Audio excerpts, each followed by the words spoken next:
जी sir, गाना बहुत अच्छा है, जाहिर है।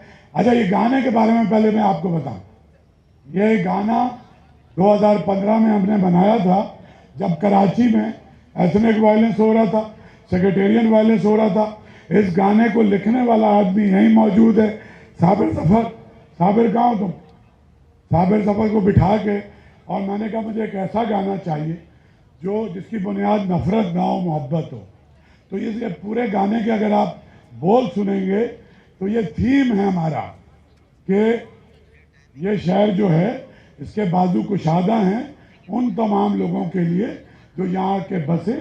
खैर, ये तो बहुत लंबी बात हो जाएगी। चीफ मिनिस्टर सिंध जनाब सैयद मुराद अली शाह साहब, वजीर सकाफत सिंध जनाब जुल्फ़िकार अली शाह साहब, मेयर कराची मुर्तज़ा वहाब साहब, कमिश्नर कराची, हम सब के गुरु अनवर मकसूद साहब, उर्दू अदब की आबरू इफ्तिखार आरिफ साहब, हमारे एक बहुत नामवर राइटर और एंकर जनाब सोहेल वड़ाई साहब, सिंध HEC के चेयरमैन। मैं इनका ज़ाती तौर पे शुक्रगुजार हूँ कि इस CM साहब इस कॉन्फ्रेंस में इन्होंने तमाम यूनिवर्सिटियों को खतूत लिखे। सारी यूनिवर्सिटियों की पार्टिसिपेशन है, सिर्फ कराची नहीं, रोड़ी, हैदराबाद, भेटशाह। तो वो जो एक हम चाहते थे कि एक प्लूरल इंक्लूसिव का वो जाए। तो तारिक भाई बहुत शुक्रिया। आ गया खालिद इराकी साहब, कराची यूनिवर्सिटी के वाइस चांसलर हैं, क्योंकि सबसे बड़ी पब्लिक सेक्टर यूनिवर्सिटी है, सबसे बड़ी पार्टिसिपेशन है। मैं आपका भी शुक्रिया अदा करता हूँ। सरोज लोधी साहब, अभी आप ये फिल्म देख रहे थे, आपके अब्बा की तस्वीर आई थी इसमें। सरोज लोधी साहब के वाले उन 80s में इस अदारे के नायब सदर रहे, NED के वाइस चांसलर हैं। आपका बहुत शुक्रिया। सईद कुरैशी साहब बहुत मसरूफ़ आदमी हैं, आपका शुक्रिया कि आपने वक्त निकाला। मेरा दोस्त है मज़हर अब्बास, तो हम 44 साल से शुक्रिया से मुबर्रा हैं, तो तुम्हारा बिल्कुल शुक्रिया नहीं है। डॉक्टर इशरुद्दीन हुसैन साहब हमारे मेंटोर भी हैं। जब हमने आर्ट्स काउंसिल में ये तब्दीली का आगाज़ किया था और सफर रहमान ग्रामी साहब और हम सब यहाँ आए, तो डॉक्टर इशरुद्दीन हुसैन सीमेंट की बेंचों पे सारी रात हमारे साथ बैठते थे। मेरे आर्ट स्कूल के बोर्ड को भी देखते रहे और बहुत इनकी मुशावरत मेरे साथ शामिल रही। मुनव्वर सईद साहब हमारे वाइस प्रेसिडेंट हैं, अदी नूरुद्दीन शाह, हमारी सरवन मोयुद्दीन, हमारी बहन और पंजाबी ज़बान की बहुत बड़ी अदीब और शायरा कुर्सिया अकबर साहबा की जो आपने तस्वीर देखी। इनके 2 फेजेज़ हैं ज़िंदगी के। एक हमारे आने से पहले 16-17 साल इसकी सेक्रेटरी रही, मैं शुक्रगुजार हूँ कि फिर हमें ज्वाइन किया। ये एक साहब बैठे हैं रमज़ान बलोच साहब, इनका ताल्लुक़ लियारी कराची से है। असली कराची के बाशिंदे जो सबसे पहले आके बस्ती आबाद हुई। कराची पे सबसे उम्दा और सबसे अच्छी किताबें, आपका बहुत शुक्रिया। वो पेशावर से मोहब्बत का पैगाम लेके हमारा यार, बहुत बड़ा आलिम पश्तो ज़बान व अदब का और हिस्ट्री का प्रोफेसर डॉक्टर अब्बासीन साहब, मैं आपका भी। इनकी सुबह की फ़्लाइट कैंसिल हो गई थी, बड़ी मुश्किल से इस्लामाबाद से ही आए। सो मैं आप सबको वेलकम करता हूँ इस शहर में। मेरे लिए सबसे बड़ा मसला ये है कि क्या नया किया जाए, डाइवर्सिटी। अच्छा सर, मैं कुछ तकरीर नहीं करूँगा, मैं शुक्रिया अदा करूँगा। ये सामने सारी लड़कियाँ जो सज सजा के आई हैं, कोई स्कॉटलैंड से, कोई LA से, कोई न्यूयॉर्क से, कोई जर्मनी से, और कोई ऑस्ट्रेलिया से, कोई कनाडा से, और बहुत सारे हमारे दोस्त आए हुए हैं। आपका नाम नहीं लूँगा, आप ज़्यादातर यहीं रहते हैं। अच्छा, और उमेरा रहमान हमारी बहुत नामवर शायर हैं, न्यूयॉर्क से पहली बार शरीक हो रही हैं हमारी कॉन्फ्रेंस में। शाहिदा हसन, शाहिदा बाजी कनाडा चली गई, वो आई हैं। ज़्यादा नाम इसलिए नहीं लूँगा। अच्छा, अशफाक हुसैन साहब अहम आदमी हैं, उर्दू लिटरेचर के, कनाडा से आए हैं 40 साल से, उनके साथ मुस्कुरा रहे हैं भाई। 80 साल का नौजवान वकील अंसारी न्यूयॉर्क से आया है, उनके पीछे अदील जैदी बैठे हैं। ये आए हैं ह्यूस्टन से, और कतार है भाई। हाँ, तुम कहाँ से आई हो? हाँ भाई, अकरम कायम खानी मेरा मदर अब्बास का यूनिवर्सिटी का दोस्त लंदन से आया है, उनके साथ शहबाज ख्वाजा साहब, सलीम फिगार साहब भी आए हैं, और इधर गजनफर हाशमी हमारा आर्टिस्ट भी है। अभी आपने बासित जलीली को देखा होगा। हमें अमेरिका बुलाने वाला आदमी ये था, ह्यूस्टन में सबसे पहले इसने बुनियाद डाली, फिर हम LA भी गए और हम शिकागो भी गए। इसी तरह से पेरिस से हमारी एक खातून आई हुई हैं, बहुत हसीन, और बहुत सारे मुल्कों से और सारी दुनिया से और मिडिल ईस्ट से, कतर से, बहरीन से। तो अब ये इसके सेशन है सबसे ज़्यादा 64 सेशन, और इसके अंदर डाइवर्सिटी है। सबसे अहम बात जो मैं आपसे करना चाहता हूँ वो ये है कि इस दफ़ा हमने सोचा कि जिस शहर में इस 17 साल इस कॉन्फ्रेंस को होस्ट किया, जिस शहर ने बहुत दुख देखे, जिस शहर में कत्ल, खून और लाशें। सीएम साहब, एक बात मैं आपको बताना चाहता हूँ, जब हम पहली कॉन्फ्रेंस कर रहे थे, हिंदुस्तान के सारे बड़े अदीब, गोपीचंद नारायण, शमीम हनफी और सारे, खलीक अंजुम, शाहिद माहौली और शमसुलमान फारूकी, सब यहाँ थे। बॉम्बे में बम धमाके हो गए, हमारे पास 1 रुपया नहीं था, हमारे दोस्तों ने पैसे दिए और हमने 7 दिन की कॉन्फ्रेंस की। इफ्तिखार आरिफ साहब की सदारत में एक मुशायरा हो रहा था। उस रात कस्बा कॉलोनी वाला वाक़या हुआ जिसमें 45 लोग इस शहर के एथनिक वायलेंस में गए। हमने बंद नहीं किया कॉन्फ्रेंस को, हम कैलेस नहीं हैं, हम चैन की बांसुरी नहीं बजा रहे थे, रोम जल रहा था। हमें पता था कि दो हमारे दुश्मन हैं, अंदरून और बैरून। वो चाहते यही है कि सबसे पहले आपकी ज़बानों पर आपके अदब सकाफत को ख़त्म करें, क्योंकि जब आपकी तहजीब ख़त्म हो जाती है तो आप एज अ नेशन, आपकी कोई आइडेंटिटी नहीं रहती। हमें अंदाज़ा था इस बात का। सईद नकवी साहब भी यहाँ मैंने देखा, भी पिछली रॉ में बैठे हैं। और तो मैंने बात की, अनवर मकसूद साहब रात को वहाँ थे, शाम में गरीबा थी, आर्ट काउंसिल भरा हुआ था, बाहर कुमकुमे लगे हुए थे।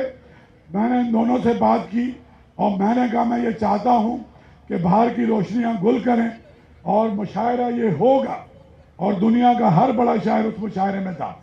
हम, ये हमारा डिसेंट था, ये हमारा एक ये बताना था कि कल्चर की अहमियत क्या है, हमारी ज़बानों की क्या अहमियत है, हमारी तहजीब की क्या अहमियत है, हमारी सकाफत की क्या अहमियत है। अभी आपने तस्वीरें देखी इस मुल्क के सबसे बड़े अदीबों की, इंतज़ार हुसैन, अब्दुल्ला हुसैन, मसूद अशर साहब को आपने देखा, सलीम अख्तर को देखा। ये सारे के सारे जब आते थे तो इस शहर के नौजवान लड़के लड़कियां हज़ारों इनकी खिदमत करते थे, इनको पकड़ के ले जाते थे वॉशरूम, इनके हाथ में अमित शाह प्लेट ला के पकड़ाते थे। और उन्होंने मुझे कहा कि ये काम तो फिल्मी अदाकारों के साथ होता है, लिटरेरी लोगों को उनकी शक्लें कोई नहीं जानता था। इस कॉन्फ्रेंस ने पूरी दुनिया को ये बताया कि हमारे असल लोग जो हैं, हमारे फिलोसफर्स हैं, हमारे स्कॉलर हैं, और हमें इनकी इज्जत करना चाहिए, इन्हें हमने पहचानना चाहिए। तो इस कॉन्फ्रेंस ने एक बड़ा सफ़र तय किया है। उस वक्त यहाँ तमाम एथनिक कम्युनिटी किसी एक जगह पे बैठने को तैयार नहीं थी। इस कॉन्फ्रेंस के नतीजे में सारी एथनिक कम्युनिटीज़, 6 और ज़बानों को इस कॉन्फ्रेंस में शामिल किया गया। सिंधी तो थी, हमने सराइकी, पश्तो, बरावी, बलोची, पंजाबी सबको शामिल किया। हमने डायलॉग का कल्चर आम किया और हमने कहा कि हम बैठ के बात करते हैं। और अदी नूरुल शाह हमारे साथ, अब्बासीन हमारे साथ, रमज़ान हमारे साथ, वहीद नूर। अभी हम सारे गए थे कोयटा, 50,000 से ज़्यादा नाराज नौजवान मौजूद थे जिन्हें गिला है, लेकिन एक नारा नहीं लगा पाकिस्तान के खिलाफ। एक आदमी ऐसा नहीं था जो पाकिस्तान के झंडे के नीचे खड़ा ना हुआ हो। हमने बातें की थी 4 दिन पहले जाके उनसे। हमने उन्हें कहा था कि तुम्हारा गुस्सा जायज़ है, लेकिन तुम्हें बैठ के बात तो करनी पड़ेगी। पहली बार मैंने वहाँ की अपोजिशन, मालिक बलोच, लश्करी रईसानी, सनाउल्लाह, अब्दुर्रहीम ज़ियारतवाल, बात नहीं करना चाहते थे जुल्फ़िकार से, तुम मेरे साथ थे। हमने गवर्नमेंट को और अपोजिशन को पहली बार साथ बिठाया। एक स्टेज पे और डायलॉग खोलने की कोशिश की। We are not a politician, लेकिन हम समझते हैं कि सॉफ्ट डिप्लोमेसी और कल्चर की जो पावर है, इससे बड़ी सियासत तो दुनिया में कोई है नहीं। ये बात मगरिब को सैकड़ों साल पहले समझ में आ गई, ये अभी ये बात मिडिल ईस्ट को भी समझ में आ गई है। ये मेरा दोस्त टर्की वाला जमाल सांगू बैठा है, जिसका सैकड़ों साल का we have a very close relation with your country, excellency, and I am thankful to you. इनको अब पता लग गया कि कल्चर की पावर क्या है। अब इस सारी कॉन्फ्रेंसेस, इस सारे सकाफती इनकलाब के नतीजे में पाकिस्तान में इस बात का अंदाज़ा होना शुरू हुआ है कि हम कल्चर को as a positively as a tool use कर सकते हैं अपनी डिप्लोमेसी के लिए, अपनी हार्मनी के लिए। स्टेट में जो फॉल्ट लाइन्स हैं हमारी स्टेट में, जो नफरतें, उसको ब्रिज कर सकते हैं। और ब्रिज करने का ये है, उसका तरीका ये है कि अब्बासीन का सितार, अब्बासीन का रुबाब और हमारा सितार और रमज़ान बलोच का साथ, ये सारे हम आवाज़ होके अगर हम एक नगमा क्रिएट करें जिसमें सारी डाइवर्सिटी हो तो तब ये मुमकिन है। फारूक कितने मिनट हो गए? मैंने से कहा था कि मैं 10 मिनट से ज्यादा नहीं बोलूंगा। 8 मिनट के में मुझे इशारा करना। नहीं, 8 हुए ना? नहीं, मैं इसको कर रहा हूं। मैं इस बात पे बिल्कुल मुझे गुरूर नहीं है। मैं आपको मीर साहब का एक शेर सुनाता हूं भाई, उसमें तकब्बुर उनके लिए हो सकता है, मेरे लिए नहीं है। कभी कभी मेरा दिल खुश होता है और मुझे समझ आती है हफीज खान, ये शेर, सब पे जिस बार ने गरानी की उसको ये नातमा उठा लाया। लेकिन उससे ज्यादा जो बेहतर शेर मुझ पे सादिक आता है सर, वो है जो मजहर अब्बास ने फ्रेम करके आज प्रेस क्लब में लगाया हुआ है। जमाने में मेरे शोरे जुनू ने कयामत का सहंगामा मचाया। तो ये बेरोज भाई बहुत शुक्रिया। अब मैं किस्सा सुना देता हूँ। सीएम साहब एक दफ़ा उमर शरीफ साहब के सामने मैं इलेक्शन लड़ रहा था। मैं तो खैर था, वो लड़ रहे थे मेरे सामने। इस शहर की बहुत सारी कुव्वतों की हिमायत थी उनके साथ। बेरोज गेटअप में था, अरबी जुब्बा पहन के आया और जल्दी से कहा मुझे वोट डालना है। तो इनकी फ्रैंकनेस थी, तो उमर शरीफ ने उनको कहा अबे तू आ गया, किसको वोट डालेगा मुझे? तो उन्होंने कहा नहीं नहीं, चारों तरफ आपने जो हमारी इमदाद की तो इमारतें बन रही थी, रोशनियां थी, इसने यूं करके इशारा किया कि उसको वोट देने आया हूं जो ये सारा। एक और किस्सा सुना दूं अनवर भाई, आपका तो नहीं सुनाओ ना, जो आपके घर पे सारी पार्टियां आई थी। आप सुनिएगा, मैं नाम नहीं लूंगा, उनके नाम पे वैसे पाबंदी है। सारे आए, वो लंदन से जो वो जोर से आवाज देते, उनका फोन आया और यहाँ के बहुत जिम्मेदार गए कि भाई अहमद शाह को तो कोई हरा नहीं सकता, तो आपके लिए हुक्म उधर से और हमारी अर्ज है कि आप उसके खिलाफ इलेक्शन लड़ें। उसका जवाब अनवर भाई खुद देंगे, लेकिन अनवर भाई ने इनकार किया। अनवर भाई ने कहा पहली बात तो ये कि मेरा ये काम ही नहीं है, दूसरी बात कि वो लड़का जो काम कर रहा है मैं उसका 1% भी नहीं कर सकता। इनकी बड़ी बहन उस वक्त से मेरे साथ थी। सारे के सारे इस मुल्क के अदीब, एक एक आदमी ने उस वक्त जब मेरे कत्ल का आर्डर जारी हुआ, जब मैं 3 दिन घर से नहीं निकला, मेरे बारे में कहा गया कि ये जिंदा बचेगा तो इलेक्शन लड़ेगा। उस वक्त भी मैं जिंदा भी बच गया इत्तेफाक से। इलेक्शन भी हम भारी इफ्तिखार आरिफ साहब ने अपने वसाइल इस्तेमाल किए, इन्होंने उनको फोन किए, बड़े बड़े उस वक्त जो ताकतवर लोग थे, कि मियाँ तुम्हारी जबान के नाम पे वो लड़का कुछ कर रहा है तो तुम ये ना करो। खैर सब ये हो गया, मेरा ख्याल है टाइम मेरा। बहुत शुक्रिया और आप सबका मैं बहुत शुक्रगुजार हूँ जो इतनी एक कहकशां से जाने आज। और तुम लोगों के लिए मैंने बात करनी है यार, इस शहर की यूनिवर्सिटियों के तुम लोग जोर से करोगे। बात सुने, ज्यादातर जो हमारे वाइस चांसलर हैं उनके साथ हमने एक कनेक्टिविटी की है। सर सीएम साहब मैं आपको एक बात बस बताना चाहता हूँ, खत्म। हम तमाम यूनिवर्सिटीज के साथ MOU साइन कर रहे हैं, कनेक्टेड हैं और उसमें सोसाइटीज़ बना रहे हैं ताकि यहाँ की जो यूथ है उसकी पॉजिटिव कल्चर की उसको करीब किया जाए और वो करीब है। सो ये जो सारे बच्चे हैं, तुम लोग जोर से अपने लिए ताली बजाओ, तुम जो हमारी सोसाइटियों के मेंबर हो, तुम जो शहर में और रात दिन यही मैनेज भी कर रहे हैं इस फेस्टिवल को।